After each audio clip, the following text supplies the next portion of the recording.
Early afternoon, October 7th, 2020. 4620. Shreveport police are at this west side apartment complex When I arrived, I couldn't go near the apartment. when Bonita Smith gets word her transgender daughter, Brooklyn Smith, is dead. My baby was shot in the right side of her head. Shot 3 times and left to die in the bedroom of her upstairs apartment. Why?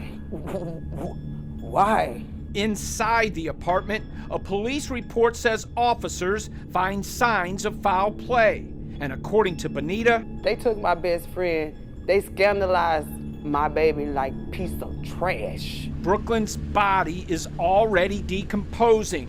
And based on details investigators shared with her, The door wasn't kicked in or nothing. They was already in there. Bonita says Brooklyn likely knew her killer. And that's important because in the months before the murder, Bonita claims Brooklyn was giving money to a family member and her boyfriend. But when Bonita supposedly told police about the couple, I gave you leads. she says the detective working Brooklyn's homicide didn't seem interested in following the lead.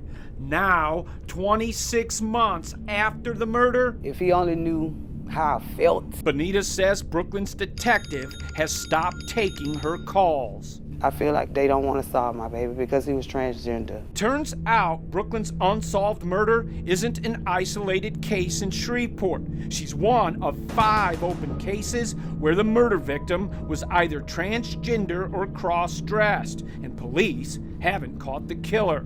The first, Valerie Jock McKinney, was shot dead in July of 2013 and found lying in the middle of Kennedy Drive near the Clear Horizons apartments.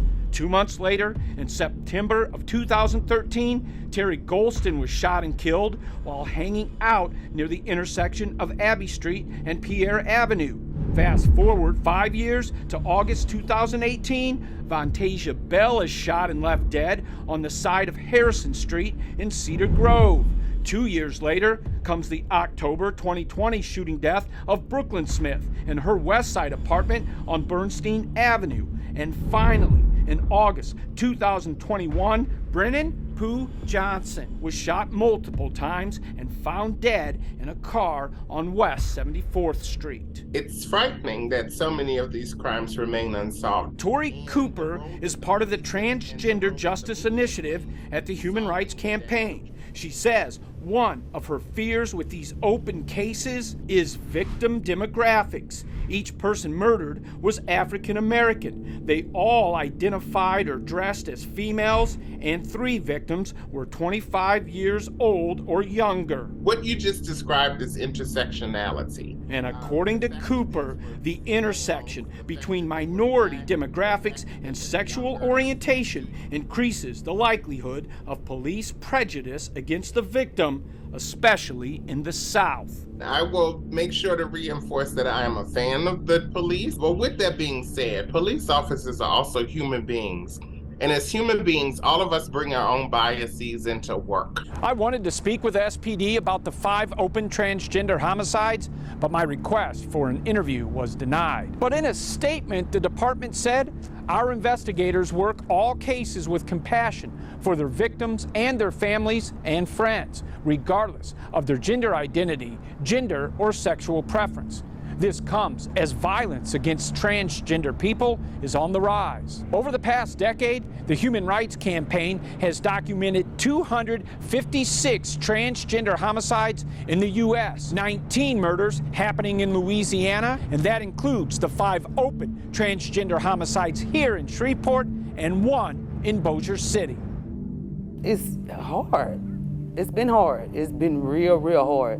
But I've been holding on by the grace of God because I have to. Following the murder, Bonita laid Brooklyn to rest in a small Shreveport cemetery.